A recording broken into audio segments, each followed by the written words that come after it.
الحمد لله وكفى وسلام على عباده الذين اصطفى أما بعد أعوذ بالله من الشيطان الرجيم بسم الله الرحمن الرحيم قل إن كنتم تحبون الله فاتبعوني يحببكم الله ويغفر لكم ذنوبكم والله غفور رحيم صدق الله العظیم. د عزت منی الله رب العزت د قرآن پاک د آیات شي الله فرمایلی دی کل اے پیغمبر ویته ویا ان کنتم کچر وی تسے تحبون الله محبت کول غړی دی الله سره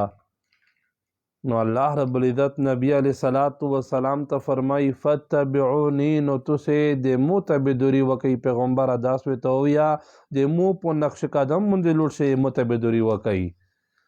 یحببکم الله الله رب العزت په تو سره محبت وکړو ویغفر لکم ذنوبکم او ببخشی الله پاک د تسې ګناهونه والله غفور الرحیم الله پاک بخشین کوي دا او مهربان ذات تا په دا آیات شي الله پاک فرمایلی دی کچوري تسې مو سره محبت کول غواړئ چې مو سره محبت تاسو وکئ نو د مو د محبت نه مخکې د دې نبی علیه الصلاۃ والسلام په نقش قدم باندې لوړ شئ دغې طریقې خپلې کوئ دغې تابعداري وکئ الله پاک تاسو سره محبت وکړو د مو عزتمنې پیغمبر علیه الصلاۃ والسلام موږ سره ډېر محبت کړی ده او د محبت اظهار نبی اسلام ډېر کړی ده یوه موقع باندې صحابه کرام مې سره وي نبی علیه الصلاۃ والسلام څه فرمایي صحابه کرامو ته چې افسوس چې ما خپله ورینه لیدلې وای صحابه کرام مې ته فرمایي چې یا رسول الله ورینه خو دې میږي که نه نبی علیه الصلاۃ والسلام مې ته فرمایي چې نه انتم اصحابي تاسې د مو ملګري یئ ورینه خو د مو هغه دی چې زه یې لیدلی نه یم په مو باندې ایمان وروړی ده زه یې لیدلی نه یم په مو باندې به دی ایمان وروړي هغه د مو امت آخري خلک دي چې قیامت ته نږدې خلک دي د مو امت چې زه یې لیدلی نه یم په مو ایمان وروړی ده د مو ورینه دي افسوس چې ورینه مو لیدلی وای نبی علیه الصلاۃ والسلام تمنا خواهش کړی ده چې افسوس چې مو لیدلی وای صحابه کرام دا مراد و چې میږي ورینه یي نبی علیه الصلاۃ والسلام په وریر نه زیات ورته محبوب صحابه کرامو ته ډېره مینه یې سره کړې ده صحابه کرامو خو د مو عزتمنې نبی علیه الصلاۃ والسلام چې تاسې مو ملګري یئ ورینه مې هغه دي چې هغه مو ورځ دی راون دي زه یې لیدلی نه په مو د ایمان وروړي د مو ورینه دي نو دې وجې نه مو عزتمنې نبی علیه الصلاۃ والسلام په ډېرې موقع باندې د خپل امت ته اظهار یې کړی ده عرفات په میدانو شه الله ته ژوړي بیا هغه ځکه د خپل امت خبره کو چې یا الله دې مو امت وبخښه مو امت باندې رحم وکړه اخو پرېږده چې د مار په وخت چې مار ته لږ ټیم ته پوتې ده اسرائیل ملک الموت دوې فرشتې جبریل امین الله وې تر ولږلې او چې کله ویلږلې دروازې ته کې دروازې ته دروازه یې وټکوله اجازات یې وغوښتو نبي علیه الصلاۃ والسلام کیر ته ننوتلې نبي علیه الصلاۃ والسلام ته وایي چې الله سلام یی وینه بده سلمونه به دا خبره کو چې پیغمبر نه پوښتنه وکړه چې په دنیا شي ایسېدل غواړي که مو ته جنت ته ارتګ زړه غواړي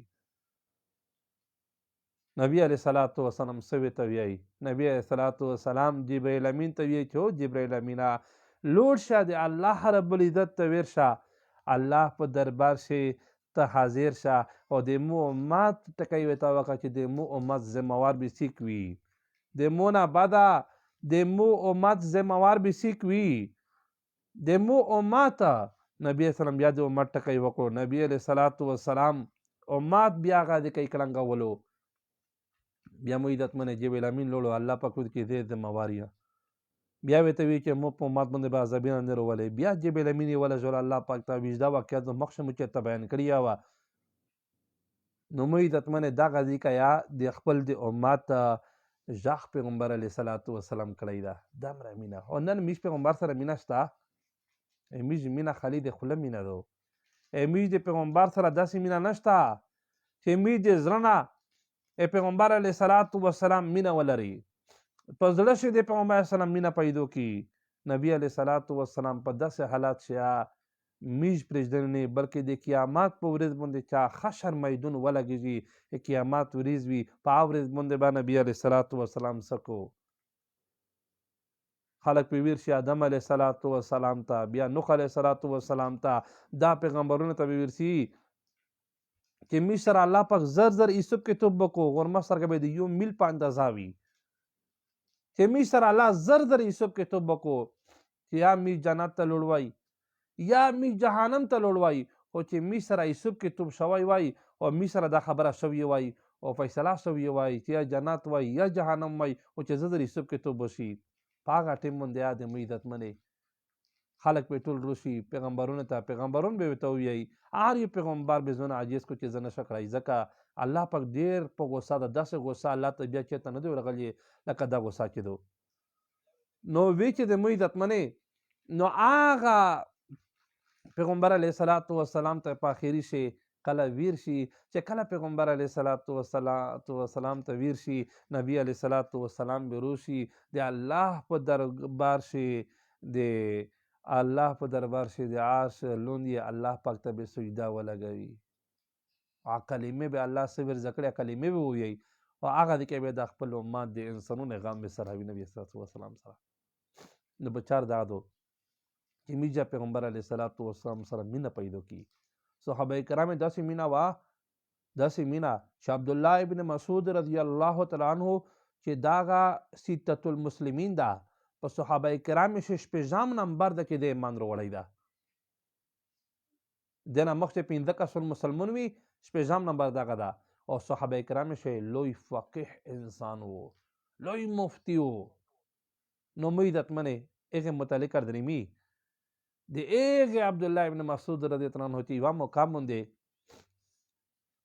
یوه ورځ د پیغمبر علیه صلات وسلام نوم یو خوستو د نوم سره پیغمبر علیه صلات وسلام د نوم سره بېوشي پر غوله پرېوتو په مځکه ولګېدو چې کله ربیدور شو صحابه کرام پوښتنه ونه کړو چې جی تو پیغمبر اسلام نوم وخوستو په ته باندې بېوشي راغله د حالات در باندې رولو دا ویلې عبدالله ابن مسعود رضی الله تعالی عنہ څه ورته وایي چې قسم په خدای چې مو د کومې ورځې نه ایمان راوړی ده د پیغمبر علیه السلام نوم مو بیا اودسه نه ده اخیستلی ځینې علما کرام دا وایي چې داسې ورته ووایي چې پیغمبر علیه صلات وسلام د کوم وخت نه مو ایمان راوړی ده پیغمبر علیه السلام نوم مې بې سوچه نه ده اخیستلی یا بیا اوداسه یا بې سوچه داسې نبی علیه صلات وسلام محبت یې په زړه شو د صحابه کرامې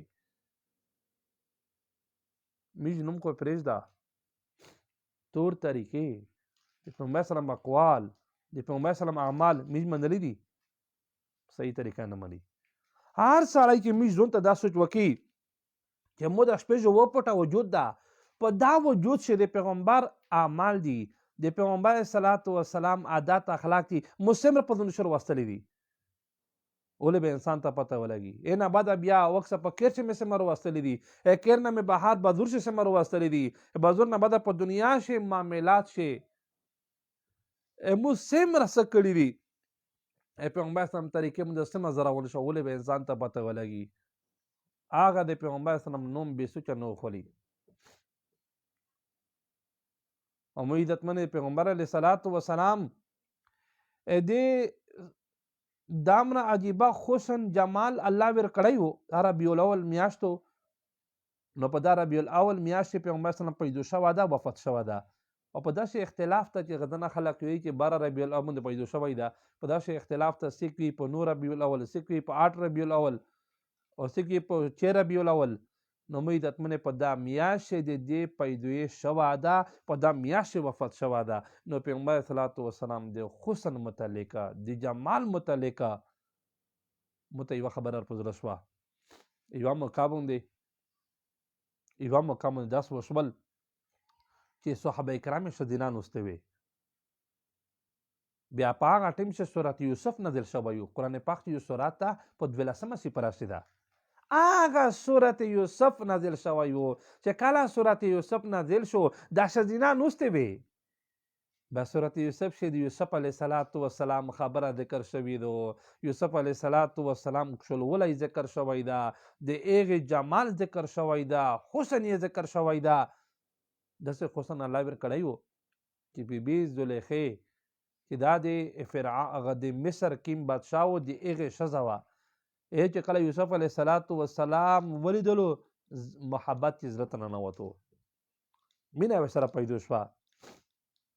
ډېره بې طبعه وه چې یوسف علیه السلام به لیدلی نه و، عشق یې زړه ته ننوتو. د یوسف علیه السلام سره عشق پیدا شو. هغې نه بعد دمه حد ته روغله چې آخري ډېره کمزوري په روغله. په تفسیري شاردري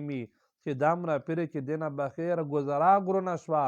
مصر ښځینه د وزرا کې وزیرون وي، هغې ښځینه روغلې د دغې د مصر د بادشاه ښځې ته رولې زلیخې ته چې زلیخې نه ته خدای دې پوره ته سوچ وکړه،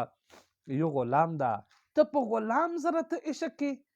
تو نکار ده، ته یې سره محبت کې، ته خو د مصر د بادشاه ښځه یې،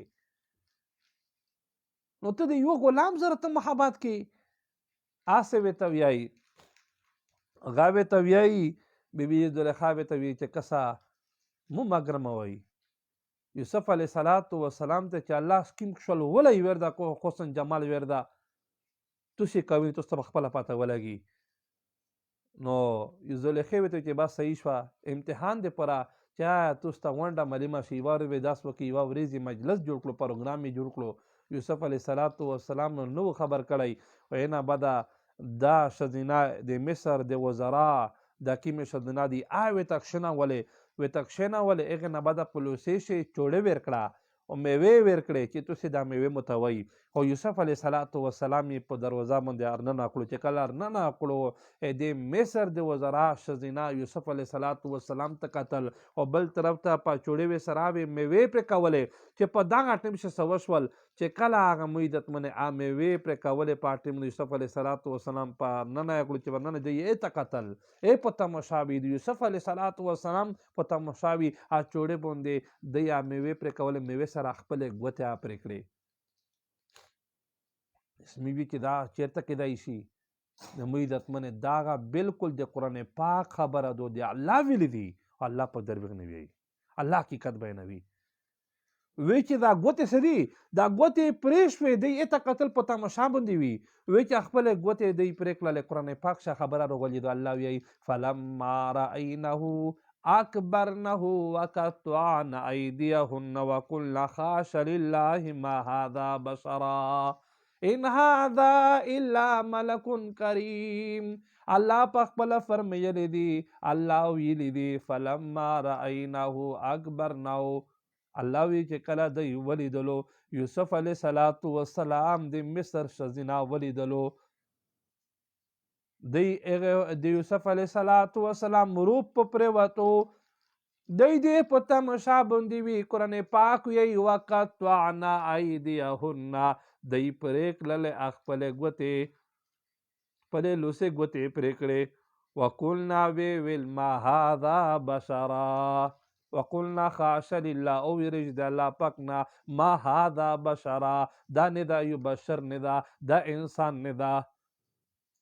ان هذا الا ملک کریم، بلکې دا یو فرشته دو، عزتمنه فرشته دو، دا انسان نشي کیدای، دا بشر نشي کیدای. چا وویل؟ مصر ښځینه قرآن پاک د خبره خپله ګوتې پرې کړې. دا ښځینه سره نوستې وې، بیبي عایشې غږ ورته نیولی ده، ام المؤمنین بیبي عایشه رضی الله تعالی عنها غږ ورته نیولی ده. او په دغه ټیم چې دې غږ ورته نیولی ده، دا دی په د یوسف علیه السلام په حسن په جمال لګیا دي چې د بل طرف ته بیبي عایشه ورته فرمایي چې او د مصر اوغه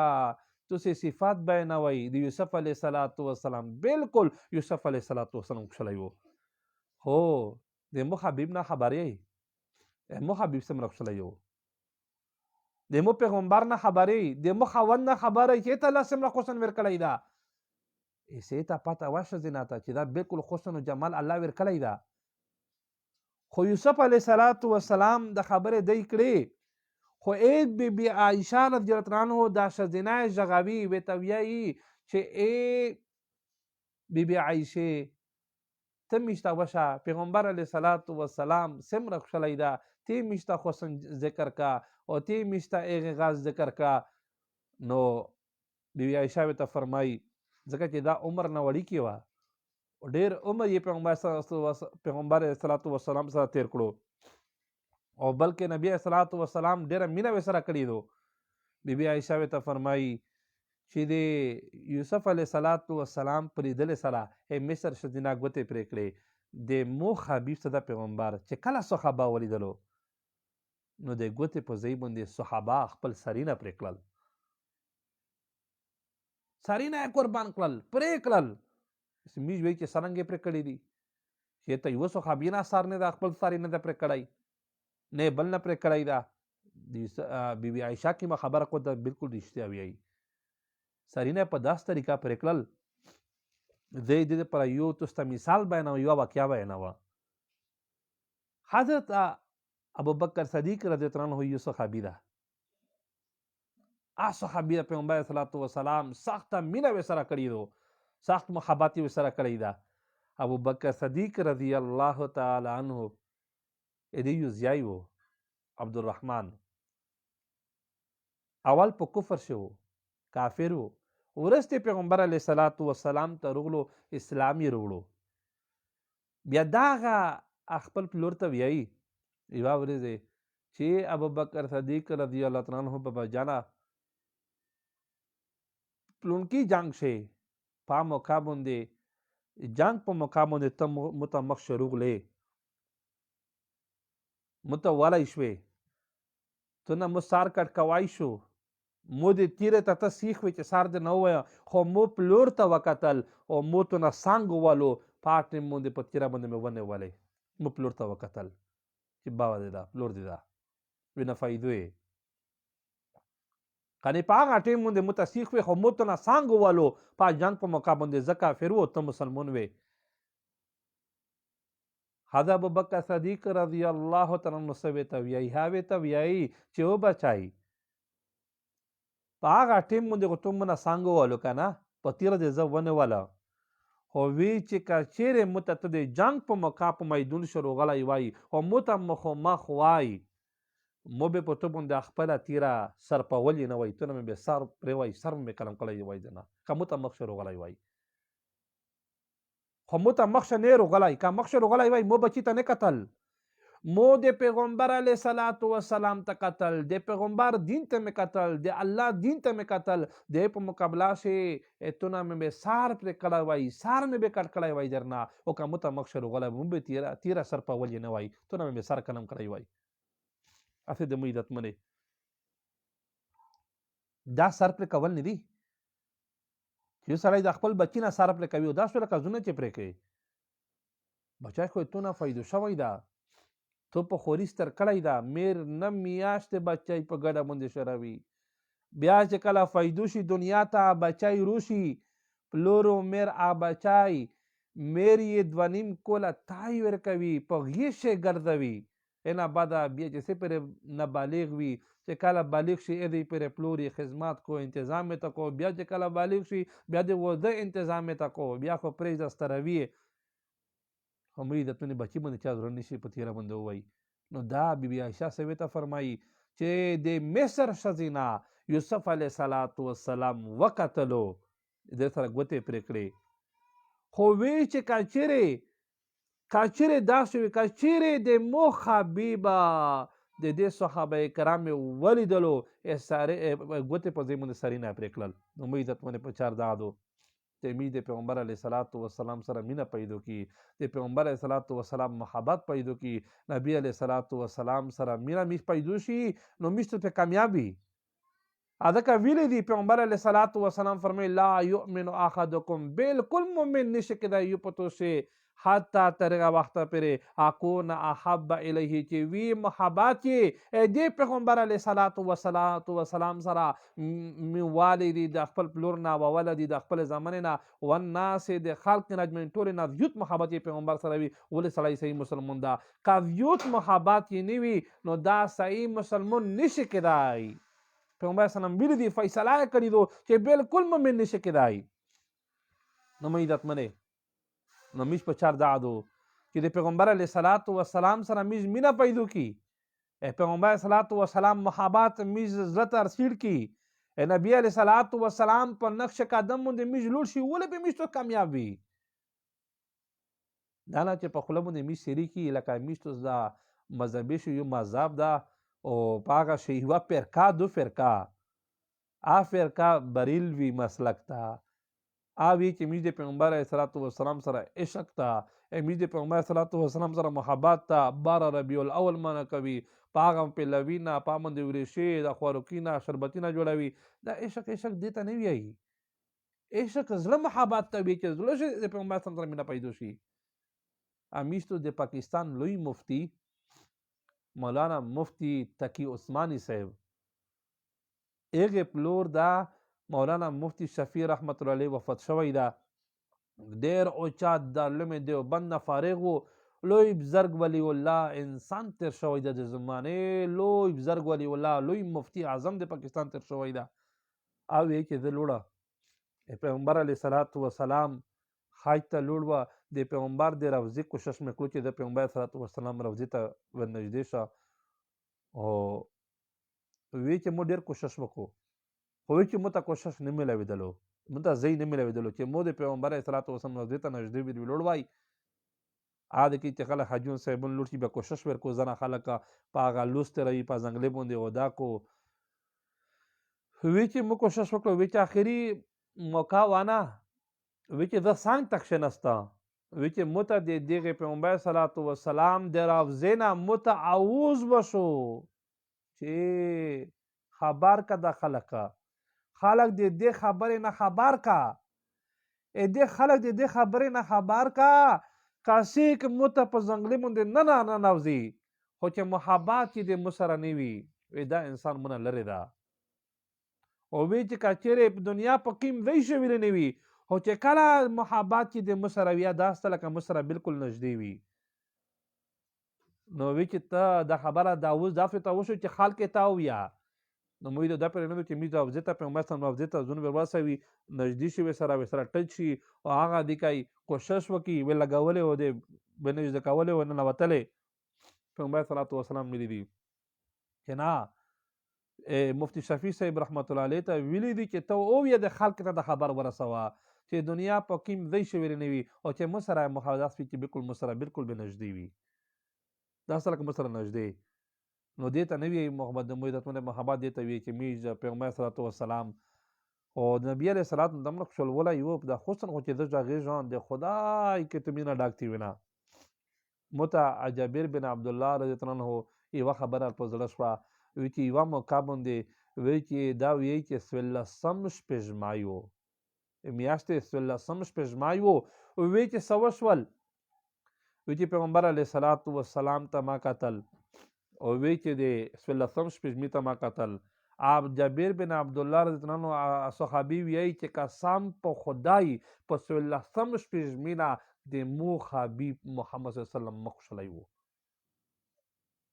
14 شپږمې کې مو میاشته وی چې په میاشت نه شپږمې نه وی چې پیغمبر صلات وسلام مخ مبارک خوشحالی و قسم یې خوړلی ده داسې عجیبه مخ الله ورکړی و داسې عجیبه عادت اخلاق ورکړي وي چې د کافر به وکتل انه متاثر به شول ایمان به وروړو یوه موقع باندې داسې شوي دي د یوه خبره زه ضروري ګڼم چې ویې د پیغمبر صلات وسلام متعلق چې یو وفد مخکې به د بیت الله شریف طواف پې کړو مسلمانو به کړو ایسه مسلمان کو حج په موقع باندې عمرې په موقع باندې شپه ورځ پې باندې طواف لګیا وي ډېر بر مینه وي بیا پې باندې طواف نه پته کېږي طواف خامخا په ګرځي کسونه خامخا طواف کو د دنیا کونج کونج نه خلک ورځي طواف هر وخت په شری وي خانه کعبه باندې وی چې مخکې به په دا باندې کافر به طواف کړو. ایس خو دا هغه قانون هغه ځکه بورډینه ورته لګ شوي دي چې نو انټري نان مسلم، چې دې ته نان مسلم غیر مسلم دې ته نشي ننوتی د حرم ځکې ته په هغې باندې بند کړي دي. په هغې باندې الله پاک داسې فرشتې ورته درولي دي، علما وایي چې هغه دې که یې دولی نه ورپېږدي. نو هغه دې که یې وي چې مخکې به طوافینه به کړل کافره، بیا یو وفد راغلو هغې طواف کړو، بیا ابو جهل په زمانه کې ابو جهل د وفد ورته وویل چې کسه توس طواف کوي دا، خو پیغمبر علیه السلام محمد به طواف کړو. دوی خو پیغمبر علیه السلام نه هغه په نوم نه خوستلو، محمد به ورته ویل، دوی خو رسول نه ګڼلو. وی چې محمد هغه د قیدا په خلکو باندې جادو کو، کسه یې نازون بچ کوئ، داسې نه چې زموږ جادو وکړو، اسا خیر ده جادوګار ده. وفد وی چې صحیح دو، دوی چې کله لوړل نو یې نه بعده په خانه کعبه باندې طوافینه کو، طواف کو. طواف په ټیم باندې دا وفد څه ده، د وفد کیما هغه مشر و، هغې په زړه شوی چې زه د پیغمبر کسه چې څرنګه پیغمبر ده، دوی خو وی چې دا جادوګر ده او دا درویغزینی ده او دا داسته او دا داسته. زه کسه چې زه په خپل سترګې ووینه، وی چې کله د بیت الله شریف د خانه کعبې طواف لګیا دی، طواف کو د کافر لګیا دی، دا وفد لګیا ده. وی چې حکیم مشر یو مشر د پیغمبر علیه الصلاة والسلام په مخ مبارک باندې نظیر شاخ شو، او چې کله ورته وی کتل چې وای دا پیغمبر دی وی یا ابو جهل دی، د کافر وی چې دا جادوګار ده او دا درویغزینی ده او دا درویغزینی وي چې د پیغمبر یا درویغزینی پیغمبر ده او دا داس وی او دا داس وی. کله چې په خپل سترګې باندې د وفد مشر چې کله نبی علیه الصلاة والسلام وکتلو، ورته کتل یې مخ ته سترګې ته، سترګې چې سترګې ننوتلې، دومره محبت چې زړه ته ورته دا هغه پیغمبر مخ مبارک دا درویغزینی نشي کړی. مته چې ابو جهل دې څه خبره کړې وه کافر دا درویغ وی، دا د مقصده د پیغمبر مخه دا درویغزینی نشي کېدی، دا بالکل رښتینی پیغمبر ده. دا سترګې دا درویغزینی نشي کېدی، دا مخ یې دا درویغزینی نشي کېدی. وی چې هغه وفد راغلو پیغمبر علیه السلام ته راغلل، نبی علیه السلام ته کښېناستو، څومره وفد و سره د کیم مشر و سره د وفد مشر ټول راغلل پیغمبر علیه السلام ته کښېناستل چې یا رسول الله میشته کلمه ویه، تو د شکل د صورت د مخ مبارک نبی متاثر شوي او ته په حقه پیغمبر کلمه ویه. ټول وفد کلمه وویله، ټول مسلمان شول، د مې عزتمنې سیور کړي وي، دعوت یې ورو. پیغمبر علیه الصلاة والسلام سې کتلی وي، نبي صلی وسلام سره څه کاروبار کړی و، نبی علیه الصلاة والسلام ته څه نوس ویلو کړی و، هېڅ څه نه وي کړي، خالي د خانه کعبې باندې طواف د کافره کړو، مسلمانه کړو، نبی علیه الصلاة والسلام پسې موجود، صحابه پسې موجود وي. پیغمبر علیه الصلاة والسلام مخ ته خالي وکتل، سترګې ته وکتل، ایمان یې وروړ، اسلام ته داخل شول. داسې عجیب پیغمبر میشته الله پاک الله ژړی ده، داسې لویه هستي، لوی عجیبه حسن میر و. نو ځکه بی بی عایشه ورته فرمایي چې توس خو دا خبره کوي ښځینه ته ویې د صحابه ښځینه ته چې یوسف علیه الصلاة والسلام کښلی و چې کله ویې لیدلو د مصر ښځینه ګوتې یې پرې کړې، وی چې د مخ حبیب چې صحابه ولیدل سرونه یې پرې کړل، سرونه داسې پرې کړل چې بچي باندې نه وي تړلي، بچي سر به پرې کولو، په وریر باندې نه وي چې دا مې وریر ده چې کله کافر بو سر به یې نه پرېږدو چې لرې که دا وریر څه چې هغه په کفر شي. ده داسې مو عزتمنې نبی علیه الصلاة والسلام. نو دې وجې نه الله فرمایي کل اے پیغمبر ورته ووایه ان کنتم که چیرې وئ تاسې تحبون الله محبت کول غواړئ د الله سره، اے پیغمبره ته د خپل امت ته ووایه فتبعوني د مو په نقش قدم باندې لوړ شئ، یحببکم الله الله پاک به تو سره محبت وکړو، ویغفر لکم ذنوبکم او ببخشي تاسې ګناهونه، والله الله پاک چې دا غفور الله بخشن کوي، دا رحیم الله مهربان ذات ته. دا خو پیغمبر علیه الصلاة والسلام ته الله ویي. او نبی علیه الصلاة والسلام په حدیث شدار دریمي نبی علیه الصلاة والسلام فرمایي لا یؤمن احدکم هیڅ کله مؤمن نشي کېدای یو په تاسې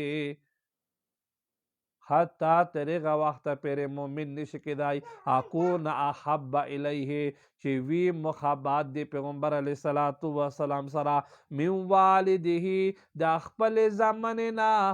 وولده من والده د خپل د میر پلور نه وولده د خپل زمن نه والناس د خلق نه اجمعین د ټول نه زیات محبت د پیغمبر علیه الصلاۃ والسلام سره نیوي داسې مؤمن نشي کېدای په دنیا شهیسه کیا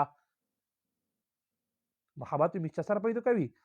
خالص به د الله سره او د پیغمبر علیه الصلاۃ والسلام سره دمره محبت به کی چې په خپل میر پلور نه مشته محبوبي په خپل زمانه نه میز محبوب وي او په خال کې په ټوله نه میز محبت دې سره وي نو دې وجه نه عزتمنه په چار دادو چې په دا خبره باندې عمل وکي نو الله پاک ته میشتا په دا خبره باندې عمل توفیق نصیب کو می دې پر دغه وکړو چې لا یو وکړه چې د خلق ته د پیغمبر علیه الصلاۃ والسلام د خلولي د پیغمبر علیه الصلاۃ والسلام د عادات د پیغمبر علیه الصلاۃ والسلام د اخلاق او نبی علیه الصلاۃ والسلام د خپل امت سره سمره مینا کړی دو او نن میز مینا نه کړی صحیح مینا نه کړی په خله باندې میز بالکل پیغمبر عاشقونی په زړه شمه نه رسېدي هغه دغه معنا چې په زړه نه ومني میز سر نه بشه پرې سوچ وکړي هر یو انسان میز منلای دا